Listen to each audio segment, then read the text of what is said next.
আসসালামু আলাইকুম সম্মানিত দর্শকবৃন্দ, দৈনিক নতুন সকালের বার্তার নিউজ রুম থেকে আপনাদেরকে স্বাগত জানাচ্ছি। আজ যশোরে এনসিপির কেন্দ্রীয় দক্ষিণাঞ্চলীয় মুখ্য সংগঠক হাসনাত আব্দুল্লাহ এসেছিলেন। যশোরে অনেকগুলো নিউজের ভিতরে এটি একটি গুরুত্বপূর্ণ আলোচিত নিউজ। এই নির্বাচনে কোনো ওসির জন্য খাম পাঠাতে হবে না, কোনো এসপির জন্য খাম পাঠাতে হবে না, কোনো এসআই এর জন্য খাম পাঠাতে হবে না, কোনো কনস্টেবলের জন্য খাম পাঠাতে হবে না। আপনারা যদি কোনো একটা অবৈধ টাকা স্পর্শ করে দেখেন, আল্লাহ সাক্ষী, আপনার সন্তানের ভবিষ্যৎ আপনারা বিনষ্ট করবেন, আপনারা মা বাবার ভবিষ্যৎ আপনারা বিনষ্ট করবেন। এই বাংলাদেশটা আপনার, এই ভূমিটা আপনার, এই বাংলাদেশের মালিকানা আপনারা বুঝে নেন। নিজেকে একবার প্রশ্ন করে দেখেন, একদিন যদি কোন রাজনৈতিক দলের গোলামি করেন, আগামী 5 বছর রাজনৈতিক দলের নেতার বাসায় পোস্টিং, ট্রান্সফার, প্রমোশনের জন্য যেতে হবে।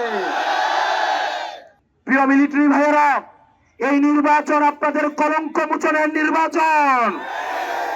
হাসনাত আব্দুল্লাহ বক্তব্য ইতিমধ্যে রাজনৈতিক অঙ্গনে আলোচনার জন্ম দিয়েছে। তো আমরা আজকে তার বক্তব্যের উপরে বিশ্লেষণ শুনব। দৈনিক নতুন সকালের বার্তার নির্বাহী সম্পাদক জনাব রফিকুল ইসলাম আমাদের সাথে আছেন। আমরা শুনবো তার কাছে হাসনাত আব্দুল্লাহর এই বক্তব্যের বিশ্লেষণ। চলুন, আপনি একটু জানাবেন যে আজকে রাজনৈতিক মহলে তার বক্তব্যটা আপনি কীভাবে দেখছেন? তার এই বক্তব্য আজকে এনসিপি যে মুখ্য সংগঠক দক্ষিণাঞ্চলের হাসনাত আব্দুল্লাহ, যিনি জুলাই যোদ্ধা, তার একটি বক্তব্যকে ঘিরে রাজনৈতিক মহল বা সর্বমহলে ব্যাপক আলোচনা জন্ম হয়েছে।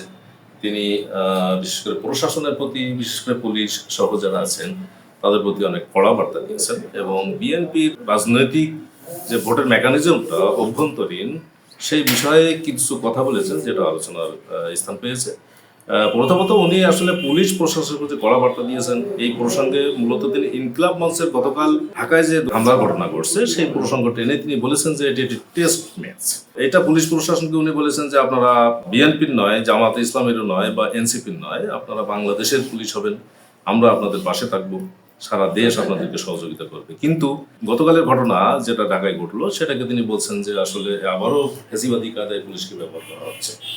তিনি প্রশাসনের প্রতি একটা কড়া বার্তা দিয়ে বলেছেন যে আপনারা জনগণের হয়ে কাজ করবেন, আপনারা জনগণের টাকায় আপনাদের বেতন হয়, আপনাদের যে পোশাকটা পরেন এটা জনগণের আস্থার প্রতি, দেশের আস্থার প্রতি, এটা কোনো দলের পক্ষ হয়ে তারা কাজ করবেন না।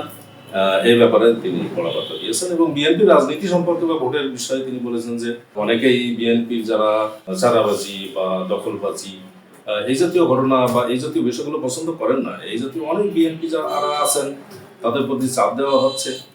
তারা মূলত আসলে বিএনপির হয়ে বাধ্য হয়ে মাঠে ময়দানে নির্বাচনের মাঠে কাজ করছেন, কিন্তু তারা ভোটে ঠিকই ধানের শীষের বিপরীতে তারা রায় দেবে, ভোট দেবে, 11 দলীয় জোটের প্রার্থীদের তারা ভোট দেবেন, এরকম কিছু বার্তা উনি দিয়েছেন। এই বিষয়টা নিয়ে যশোরে বেশ আলোচনার জন্ম হয়েছে, সর্বমহলে সেটা আমরা শুনতে পাচ্ছি আর কি। সম্মানিত দর্শকবৃন্দ, এই ছিল আজকে নতুন সকালের বার্তার নিউজ বিশ্লেষণ।